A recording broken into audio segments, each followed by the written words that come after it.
Lieutenant Sarah sat in the back corner of the Galactic Military Academy's Advanced Tactical Theory classroom, her worn notebook open to a page filled with detailed sketches of defensive formations. While her classmates, mostly with their towering blue frames and warriors with their naturally armored shells, debated the finer points of conventional siege warfare, Sarah quietly worked on modifications to ancient Earth battle strategies that nobody else seemed to understand or care about. Professor, a distinguished with silver markings that indicated decades of military service, paced before the holographic display showing a standard orbital bombardment scenario. His multiple eyes swept across the classroom, deliberately avoiding the small human in the back corner. It had become routine over the past 6 months. Sarah would raise her hand with questions or suggestions, only to be dismissed with a wave of one of his forearms. The hegemony forces would position their dreadnoughts in this formation, Professor explained, pointing at the blue dots arranged in a perfect geometric pattern above the simulated planet. Maximum firepower coverage with minimal blind spots. This is why the Outer Rim colonies fell so quickly during the Third Expansion War. Sarah's hand shot up. Professor, what if the defenders used guerrilla tactics instead of meeting them head-on?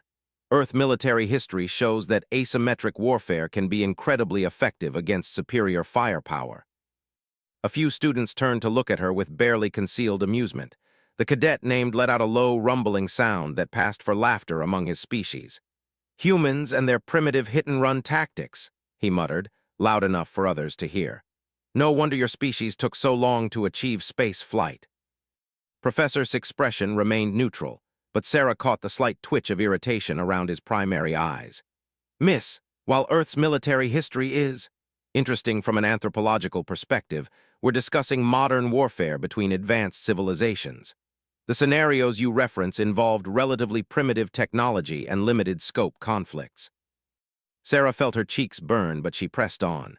Sir, with respect, the principles remain the same regardless of technology level. During the Vietnam War, a technologically inferior force successfully. That's enough, Professor cut her off. We need to focus on relevant tactical doctrine, not ancient history lessons. Now, as I was saying about dreadnought positioning. Sarah slumped back in her chair, her enthusiasm deflated once again.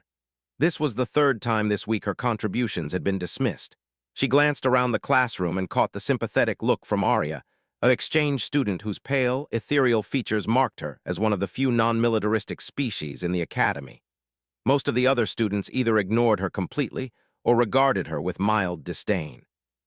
The truth was, humans were relatively new to the galactic community. Earth had only made first contact 50 years ago, and humanity's inclusion in the Galactic Defense Coalition was more of a political courtesy than a recognition of military prowess. With only one world to their name and a population that seemed small compared to the sprawling empires of other species, humans were often seen as the galactic equivalent of a junior partner, present but not particularly important. After class, Sarah gathered her materials slowly, hoping to avoid the usual comments from her classmates. But luck wasn't on her side today. Hey, called out H, whose family held high positions in the coalition military. My father was telling me about the human military advisors assigned to his fleet. Apparently, they keep suggesting these weird defensive strategies involving, what did he call them? Fortified holes in the ground. Several students laughed. Even among the more respectful ones, there was an undercurrent of amusement at humanity's apparent obsession with digging trenches and hiding behind barriers. Foxholes, Sarah said quietly. They're called foxholes, and they've saved more lives than you can imagine. Right, foxholes, H continued with mock seriousness. Because when you're facing plasma cannons and antimatter torpedoes, the logical response is to dig a hole and hope for the best. Joined in with his rumbling laugh. At least it's consistent with human nature. Dig a hole, hide inside, and let the real warriors handle the fighting. Sarah felt something snap inside her. The months of dismissal, the constant underestimation of human tactical doctrine, the assumption that Earth's military history was irrelevant, it all came crashing down at once. You want to know about human military doctrine? She said, standing up abruptly. Her voice was steady, but there was steel in it that made several students pause. Fine. Let me tell you about the Battle of Stalingrad, where an inferior force held off the most advanced military machine of its time for over 5 months in urban ruins. Or maybe you'd prefer to hear about the offensive, where coordinated guerrilla tactics fundamentally changed the course of a war against technologically superior enemies. She moved to the front of the classroom, where the holographic display still showed the orbital bombardment scenario. With quick, precise movements, she began modifying the simulation. You see this planetary defense setup?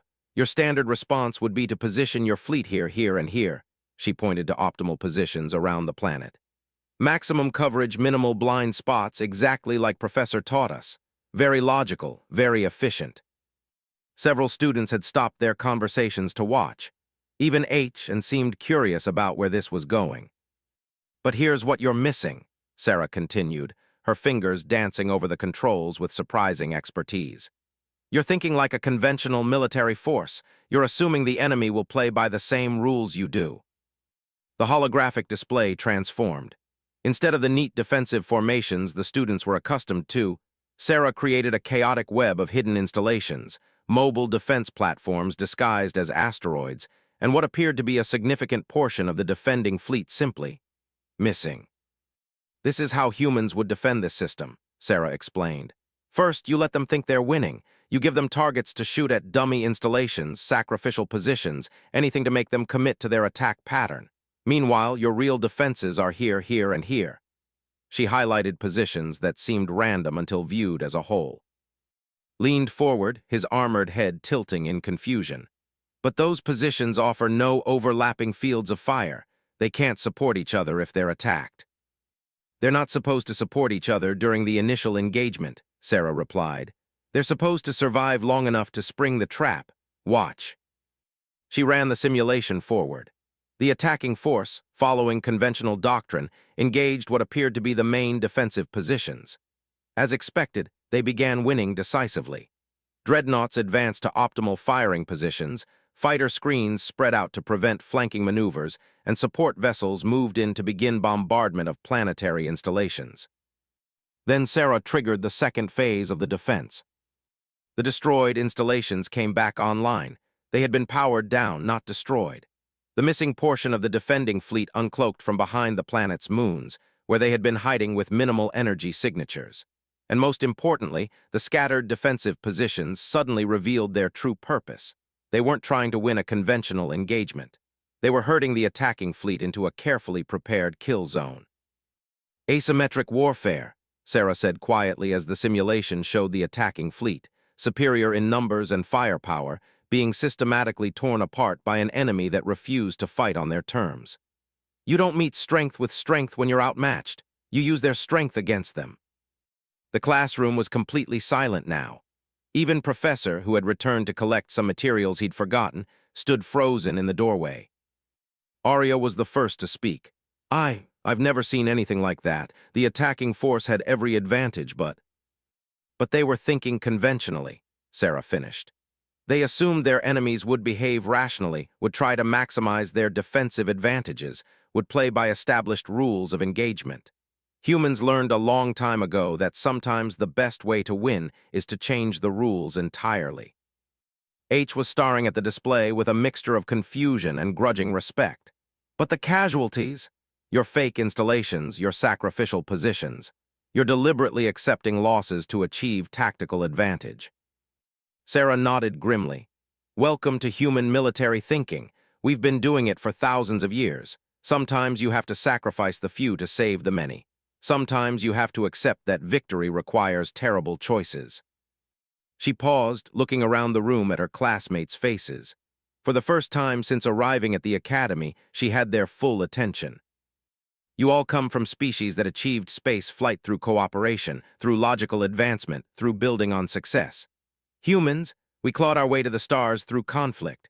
We've been fighting wars of survival for our entire recorded history. Not conquest wars or expansion wars, survival wars. When existence itself is at stake, you learn to think differently. His rumbling voice was more subdued than usual. The military doctrine emphasizes honor in combat, meeting your enemies with courage and strength. And that's admirable, Sarah replied. But what happens when courage and strength aren't enough? What happens when you're facing an enemy that doesn't care about honor, that's willing to do anything to win, that sees your moral code as a weakness to be exploited? The big warrior was quiet for a long moment. We adapt our tactics within the bounds of honorable warfare. And if those bounds make victory impossible. Another silence fell over the classroom. Professor finally stepped fully into the room, his multiple eyes focused intently on Sarah. "Miss," he said slowly, "where exactly did you learn to design defensive scenarios like this?" Sarah felt a familiar knot form in her stomach. This was usually when she'd get dismissed again, when someone would point out that human tactical doctrine was interesting, but not applicable to real galactic warfare. "Earth military history, sir. Combined arms theory, asymmetric warfare doctrine, urban combat tactics. I've studied every major conflict from ancient times through the resource wars that ended just before first contact." "No," Professor said, moving closer to the display. "I mean, where did you learn to apply these concepts to modern galactic warfare, this simulation, the way you've adapted primitive guerrilla tactics to space-based combat? This isn't something you could learn from textbooks." Sarah hesitated. She had never mentioned her background to her classmates, had never talked about why a young human woman from a backwater planet had ended up at the galaxy's most prestigious military academy. "My father was Colonel James, Earth Defense Force," she said finally. "He was one of the military advisors sent to the Coalition fleet during the hegemony border conflicts 5 years ago." She saw recognition dawn in Professor's eyes. The hegemony border conflicts had been a series of skirmishes between Coalition forces and an aggressive neighboring empire. Officially, they had ended in a stalemate. Unofficially, most military analysts considered them a Coalition victory, though no one could quite explain how the smaller Coalition forces had managed to hold their ground against superior hegemony firepower. "Your father," Professor began, then stopped himself.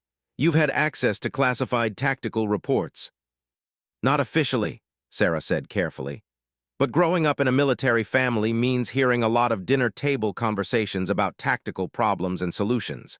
My father used to talk through scenarios with me, especially after difficult missions. He said it helped him think through alternative approaches." What she didn't say, what she couldn't say in front of her classmates, was that her father had been killed during the final engagement of the border conflicts. He had volunteered for a desperate mission that required someone to coordinate a complex defensive strategy from inside enemy territory. The mission had succeeded, but Colonel hadn't made it home. Sarah had spent the last 3 years studying every detail of that mission, trying to understand how her father had turned an impossible situation into a tactical victory. In the process, she had absorbed not just human military doctrine, but also the Coalition's tactics, the hegemony's strategies, and the complex interplay between different species' approaches to warfare. "The scenario you just ran," Professor continued, his voice thoughtful. "It's not just adapted human tactics. You've incorporated fleet coordination protocols, boarding strategies, even information warfare techniques. This is remarkably sophisticated analysis." Sarah felt a mix of pride and frustration. "I've been trying to share these ideas for months, sir. Every time I raise my hand, every time I suggest alternative approaches, I get dismissed as irrelevant." A few students looked uncomfortable at this. H, in particular, seemed to be reevaluating some of her previous comments.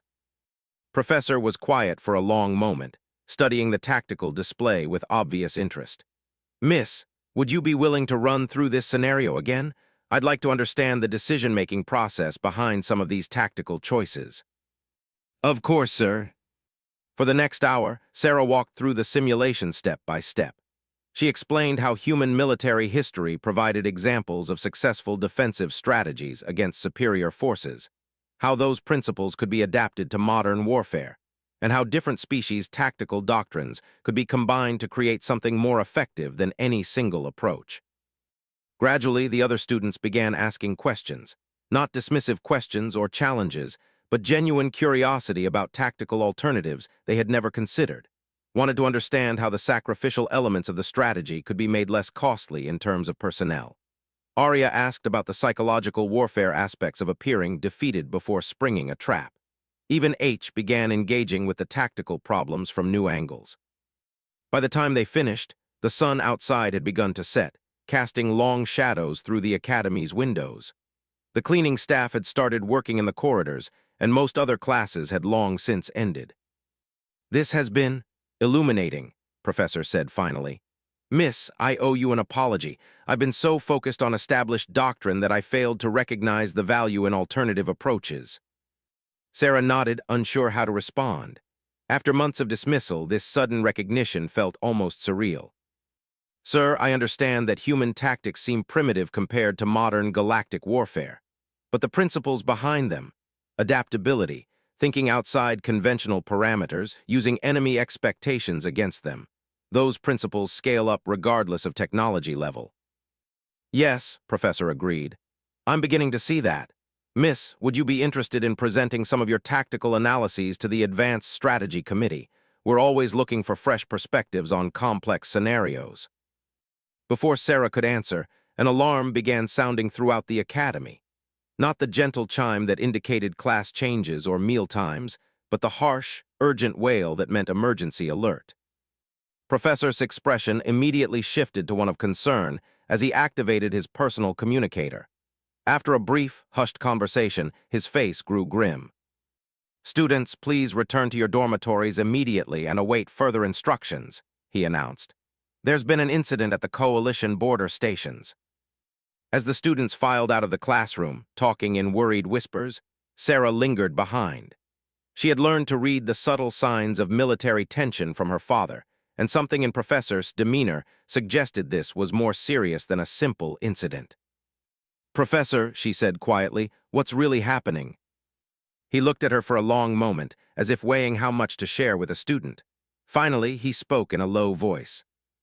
3 border stations have gone dark in the past hour. No distress signals, no indication of mechanical failure. They just stopped responding. Long-range sensors show debris fields where the stations should be. Sarah felt ice forming in her stomach. Pirates. No, the debris patterns suggest coordinated simultaneous attacks using military-grade weaponry. This level of coordination and firepower. He paused, clearly reluctant to voice his suspicions. The hegemony, Sarah finished for him. Professor nodded grimly. It looks like the border conflicts weren't as resolved as we thought, and if the hegemony is making moves again, it means they think they've found a way to overcome the tactical advantages that stopped them last time.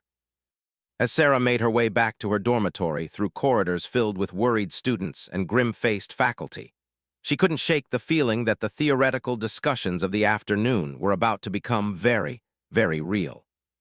She thought about her father's final mission, about the desperate tactical innovations that had saved coalition forces 5 years ago, and about the look of recognition she had seen in Professor's eyes when he realized who she was. Somewhere out on the galactic frontier, humanity's hard-learned lessons about survival warfare were about to be tested again. And this time, Sarah wouldn't be sitting in the back of a classroom, ignored and dismissed. This time, someone might actually be listening. The emergency assembly hall buzzed with nervous energy as over 3,000 cadets and faculty members filed into their assigned seats. Sarah found herself sitting with her tactical theory classmates, though the usual social barriers seemed less important now that real danger loomed on the horizon. Even, who normally maintained rigid military posture, appeared visibly tense as they waited for official word about the border station attacks. Admiral took the stage with the measured stride of someone who had delivered bad news many times before. The swore frame and missing left arm marked him as a veteran of the brutal hegemony conflicts, and his reputation for tactical brilliance was legendary throughout coalition space. Cadets and faculty, his voice carried easily through the vast hall without amplification.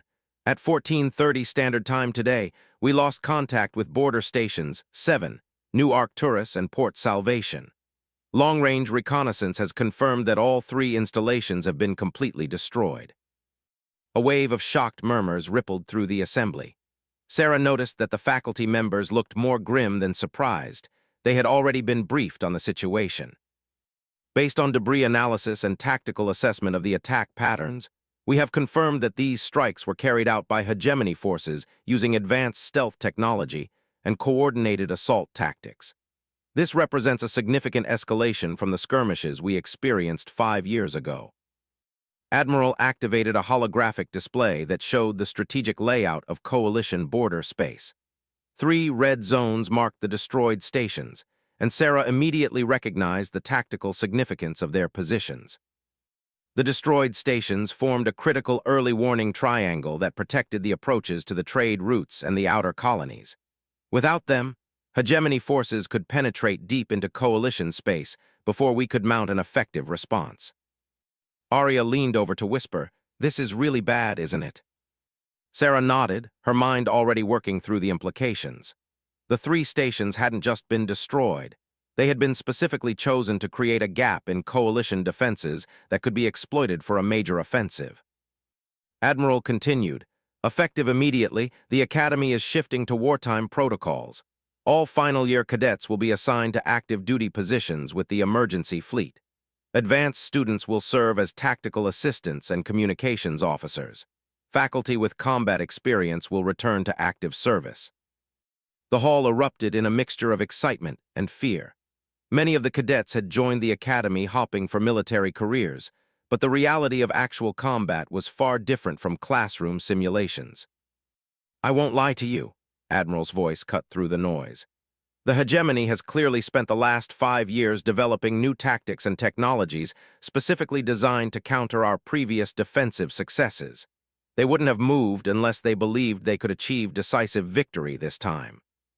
Sarah felt a chill of recognition. This was exactly what her father had warned about in his final reports, that the hegemony would adapt, would find ways to overcome the asymmetric warfare tactics that had stopped them before. "Sir," Professor stood up in the faculty section, "what intelligence do we have about their new capabilities?" "Limited," Admiral admitted. "Their stealth technology appears to be far more advanced than anything we've seen before.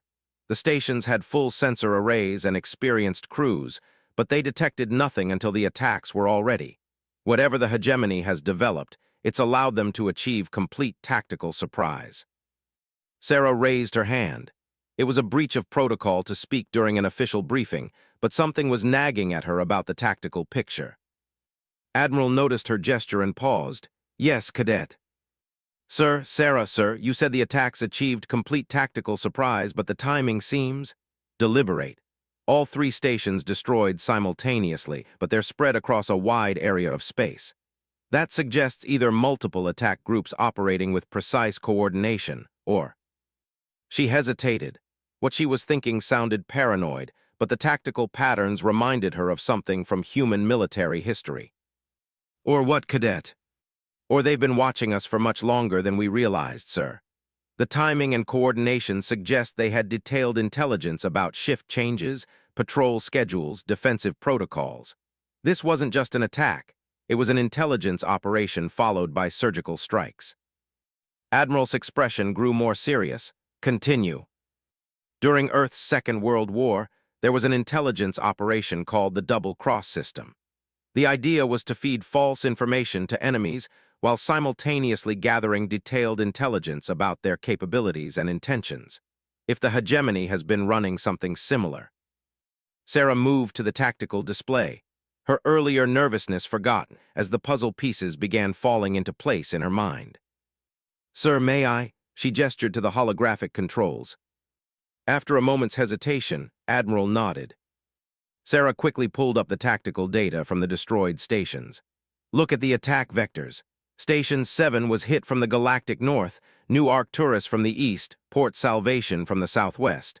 But those aren't the optimal approach vectors for stealth attacks." She highlighted the sensor shadows and gravitational blind spots around each station. "If you wanted maximum stealth and minimum detection time, you would approach from these angles.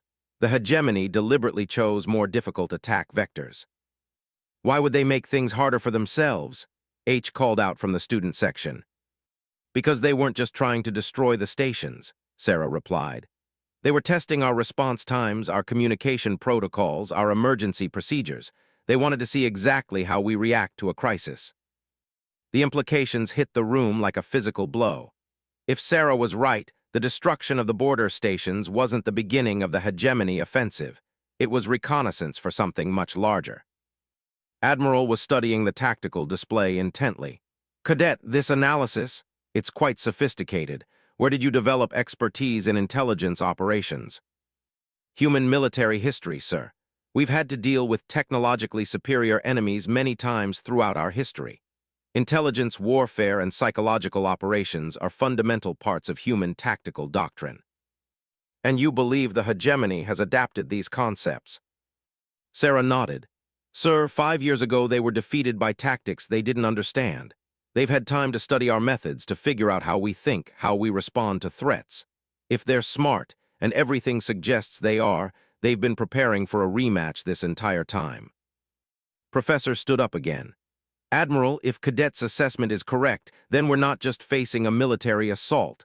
We're facing an enemy that has spent years studying our psychology, our tactical doctrine, our response patterns. They may know us better than we know ourselves. The hall fell silent as the full magnitude of the situation became clear. This wasn't going to be a replay of the border conflicts, where coalition forces had managed to hold their ground through tactical innovation. This was going to be something entirely different. Admiral was quiet for a long moment, clearly wrestling with difficult decisions. Cadet, your father was Colonel James, Earth Defense Force. Yes, sir. He was instrumental in developing the asymmetric warfare tactics that stopped the hegemony advance 5 years ago. His sacrifice saved thousands of lives. Sarah felt tears prick at her eyes but forced herself to maintain composure. Yes, sir. Professor tells me you've been developing advanced tactical scenarios based on human military doctrine. Given the current situation, I'm assigning you to the Strategic Planning Committee effective immediately. We need every advantage we can get, and it seems we've been overlooking a valuable resource. Several students turned to stare at Sarah with new interest. 6 hours ago, she had been the ignored human in the back of the classroom. Now she was being fast-tracked to a position usually reserved for senior officers. Sir, she said carefully, I'm honored by the assignment, but I'm just a cadet. Wouldn't it be more appropriate to? Cadet, Admiral interrupted. Conventional thinking got us into this situation.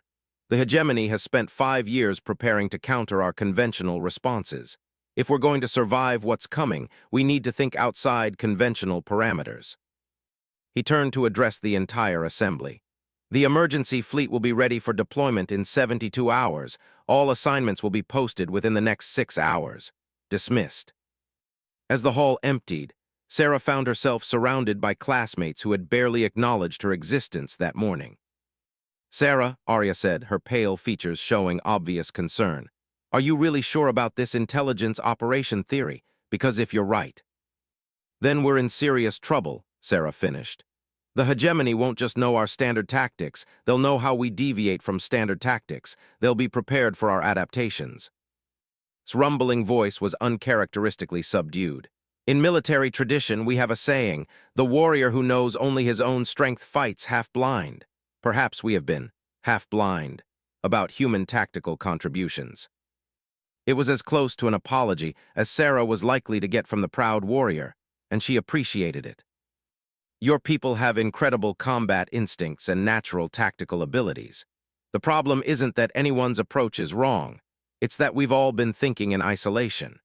Human guerrilla tactics work best when combined with warrior courage, fleet coordination, information processing capabilities. Combined arms theory, H said thoughtfully, but applied to entire species rather than individual military units. Exactly. The hegemony has probably been studying each of our species' military doctrines separately, preparing counters for each one individually. But what if we combine them in ways they haven't seen before?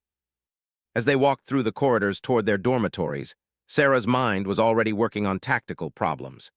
If the hegemony had been conducting long-term intelligence operations, they would have detailed information about coalition fleet movements, defensive positions, command structures, and response protocols. Traditional military thinking would focus on changing these known factors to achieve tactical surprise. But human military history suggested a different approach. Instead of changing your capabilities, you change your enemy's perceptions of your capabilities. Sarah, Professor appeared beside them, having caught up from the faculty section. I need you to report to Admiral's office in 1 hour. The Strategic Planning Committee is convening for an emergency session. Yes, sir. And Sarah, don't hold back. Whatever ideas you have, whatever tactical concepts you've been developing, this is the time to share them. Conventional military wisdom clearly isn't enough to handle what we're facing. As her classmates dispersed to their various dormitories, Sarah made her way to her small, single room on the Academy's third floor. The walls were covered with printouts and hand-drawn diagrams, tactical scenarios from human military history, adaptation exercises that applied ancient strategies to modern warfare, theoretical compositions that combined different species' combat doctrines. For the first time in months, she pulled out her most treasured possession, her father's personal tactical journal. Colonel had kept detailed notes about every engagement, every difficult decision, every tactical innovation that had emerged from the desperate fighting of the border conflicts. Sarah opened to the final entry, written just hours before her father's last mission. The hegemony learns quickly. They've already begun adapting to our unconventional approaches. By the time this conflict ends, they'll understand human tactical thinking well enough to counter it effectively. Future engagements will require evolution beyond current doctrine. Remember, the enemy that defeats you today is not the same enemy you'll face tomorrow. Stay ahead of their learning curve. Below that, in her father's careful handwriting, was a single additional line that he had never discussed with anyone. Sarah, if you're reading this, it means the game has started over. Don't play by the same rules twice. As Sarah prepared to join the Strategic Planning Committee, she realized that her father had been preparing her for this moment her entire life. Not just to understand human military doctrine, but to evolve it, to combine it with alien tactical concepts, to create something entirely new. The hegemony had spent 5 years learning how to counter the tactics that had stopped them before, but they had been studying the past. Sarah's job was to build the future. She gathered her tactical journals, her scenario analyses, and her father's final notes.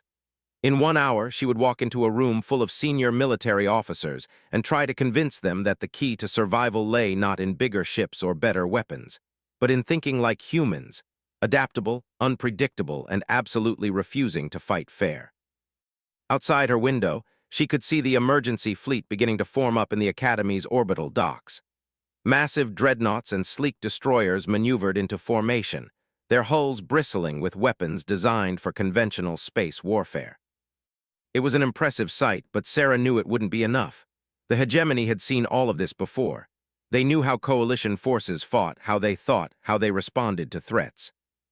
What they didn't know, what nobody in the galaxy knew except for a few humans and one increasingly convinced professor, was that human warfare doctrine had never stopped evolving. And Sarah was about to show them what the next evolution looked like. The Strategic Planning Committee met in Admiral's private conference room, a space normally reserved for the Academy's most senior faculty and visiting dignitaries. Sarah felt distinctly out of place among the assembled officers, 3 admirals, 2 fleet commanders, professor, and herself, still wearing her cadet uniform. Admiral activated the room's security protocols, ensuring their conversation would remain classified, then gestured for everyone to take seats around the holographic tactical display. "Professor Cadet," he began, "intelligence reports confirm our worst fears. Long-range sensors have detected massive fleet movements in hegemony space. We're looking at least 3 full battle groups, over 200 ships, moving toward coalition territory." Admiral O'Kay, a veteran commander with scars covering half his armored face, rumbled disapprovingly. 200 ships. They're not planning skirmishes this time. They're planning conquest. "It gets worse," Admiral continued. "Our intelligence operatives report that the hegemony has been conducting detailed studies of the border conflict engagements. They've specifically analyzed every tactical innovation that stopped their previous advance, with particular attention to unconventional warfare doctrine." All eyes turned to Sarah. She felt the weight of their attention and tried to project confidence she didn't entirely feel. "Cadet," Admiral said, "you've had time to review the tactical data from the border station attacks. What's your assessment?" Sarah stood and moved to the holographic controls, calling up the analysis she had prepared.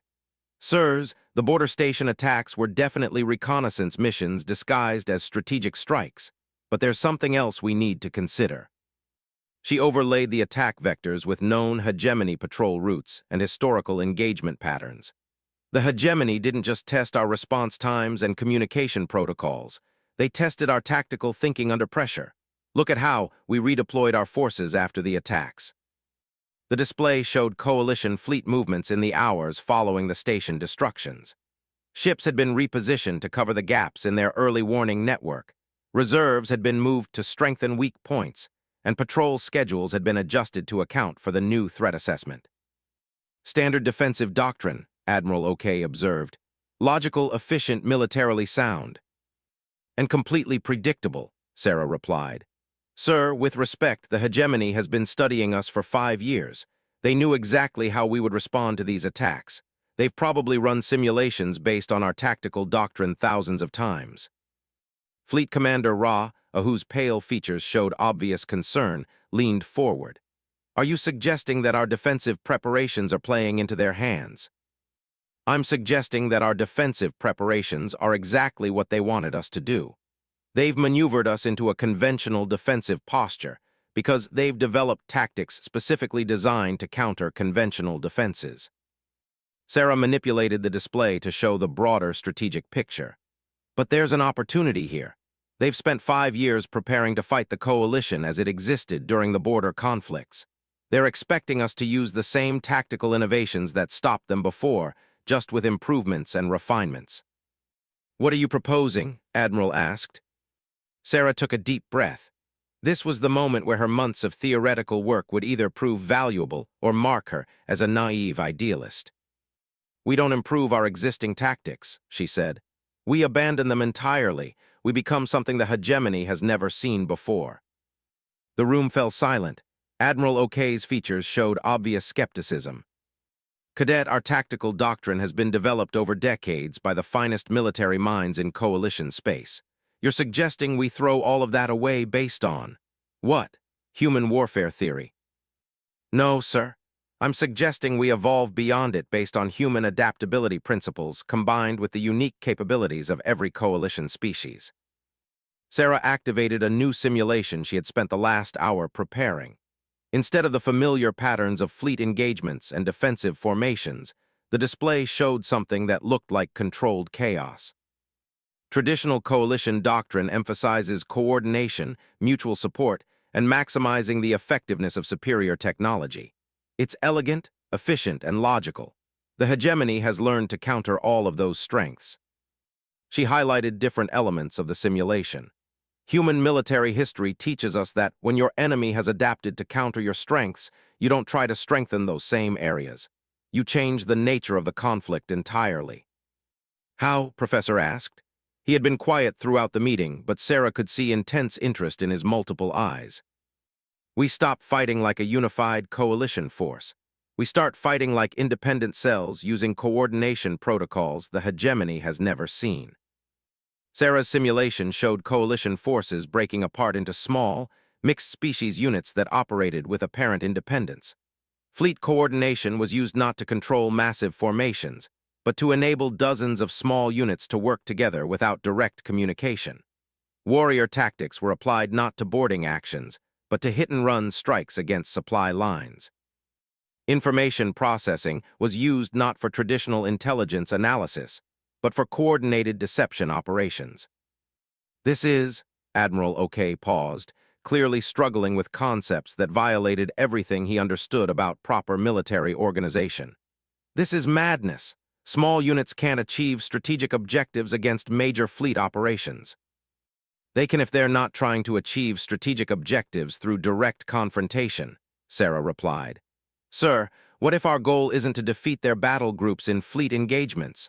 What if our goal is to make their battle groups irrelevant? She ran the simulation forward, showing how the scattered coalition units could systematically disrupt hegemony logistics, communications, and command structures while avoiding direct confrontation with superior forces. Guerrilla warfare, Fleet Commander Ra said with growing understanding, but applied to space combat with modern technology. More than that, Sarah continued. Guerrilla warfare combined with psychological operations, information warfare, and tactical deception. We make them fight an enemy that isn't where they expect us to be, doesn't respond the way they've planned for, and doesn't follow any doctrine they've studied. Admiral was studying the simulation intently. The logistical requirements for this kind of distributed operations would be enormous. How do you coordinate hundreds of independent units without centralized command structures? You don't centralize command, Sarah replied. You distribute decision-making authority and use adaptive coordination protocols. She pulled up another section of her analysis. Humans developed these concepts during our resource wars, when centralized command structures proved too vulnerable to enemy intelligence operations. Instead of trying to control operations from a central location, you establish general objectives and operational parameters, then trust individual unit commanders to achieve those objectives using whatever methods work best for their specific situations. But without centralized control, how do you prevent units from working at cross purposes? Professor asked. The same way flocks of birds coordinate their movements without a leader, Sarah answered. Emergent coordination based on simple rules and real-time information sharing. Each unit follows basic protocols: avoid detection, disrupt enemy operations, support nearby coalition forces when possible, but they make their own tactical decisions based on local conditions. Sarah activated another part of the simulation, showing how the distributed coalition forces could respond to changing circumstances far more quickly than traditional command structures would allow. When a hegemony patrol discovers one of our units, that unit doesn't wait for orders from Fleet Command. They immediately execute evasion protocols while sharing tactical intelligence with nearby units. The response is instantaneous and adaptive. Admiral OK was beginning to look thoughtful rather than skeptical. I can see how this might be effective against conventional forces, but the hegemony will adapt to these tactics as well. What happens when they learn to counter distributed operations? Then we evolve again, Sarah said simply. That's the entire point of human tactical doctrine. It never stops changing. The hegemony spent 5 years learning to counter our previous approaches because those approaches were relatively static. If we're constantly evolving, they can't keep up. She pulled up her final simulation, showing multiple iterations of the distributed warfare concept as it adapted to various enemy countermeasures. Human military history shows us that the most successful forces are those that learn faster than their enemies. We don't try to be better at what we already do. We become better at becoming something new. The room was quiet for several minutes as the assembled officers absorbed the implications of what Sarah was proposing. Finally, Admiral spoke. Cadet, what you're describing, it's not just a tactical innovation. It's a fundamental reimagining of how space warfare could be conducted. Yes, sir, but if we're facing an enemy that has spent years learning to counter our existing methods, fundamental change might be our only option for survival. Fleet Commander Ra was manipulating the holographic controls, running variations of Sarah's scenarios. The intelligence warfare aspects are particularly interesting. If we can convince the hegemony that our scattered units are the result of poor coordination rather than deliberate strategy, they'll continue to expect us to revert to conventional formations, Professor finished, which gives us additional tactical advantage through misdirection. Admiral Ok's features showed grudging respect. I admit, the concept has merit, but implementing something like this would require retraining our entire fleet in coordination protocols that don't currently exist. We have 72 hours before deployment. We don't retrain everyone, Sarah replied. We select volunteer units, mixed-species crews who are willing to experiment with unconventional tactics. We run the distributed operations with those volunteers while maintaining conventional formations with the main fleet. A hybrid approach, Admiral mused. Conventional forces to give the hegemony targets they expect, unconventional forces to accomplish objectives they don't anticipate. Exactly.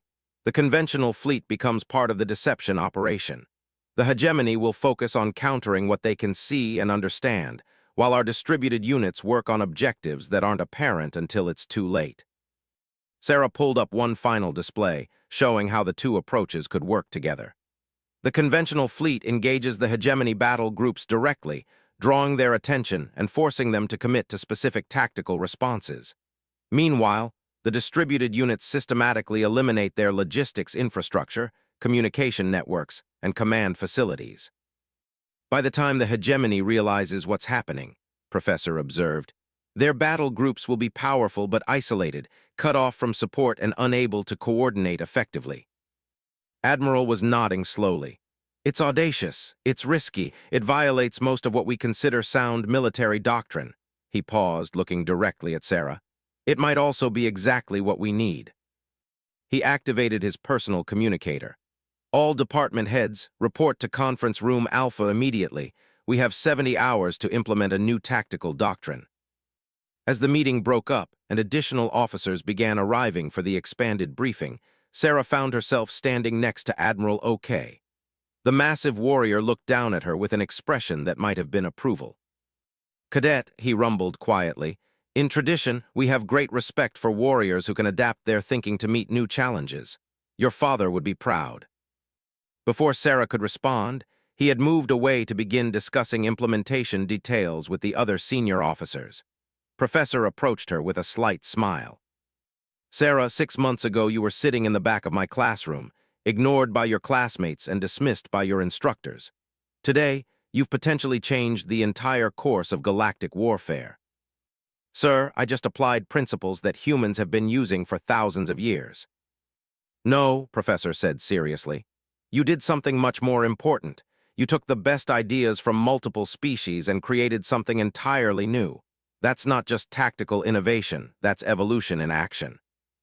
As Sarah watched the senior officers begin planning the implementation of distributed warfare doctrine, she felt a strange mixture of pride and terror. In 70 hours, coalition forces would face the largest military threat in their history. The tactics she had proposed might save thousands of lives, or they might prove to be a fatal mistake that doomed the entire coalition. But as she looked at the tactical displays showing her theoretical scenarios being converted into actual operational plans, Sarah realized that this was exactly what her father had prepared her for. Not to follow existing doctrine, but to create new doctrine when existing approaches weren't sufficient. The hegemony had spent 5 years learning to counter the tactics that had defeated them before. But they had been studying the past, while Sarah had been building the future. In 70 hours, they would discover that humans never fought the same war twice.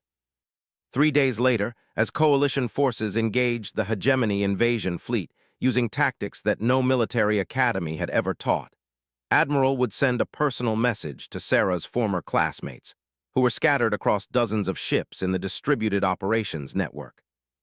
To the students who once ignored the human in the back of the classroom, she just saved the galaxy. I suggest you start paying attention when she talks. But that was still in the future.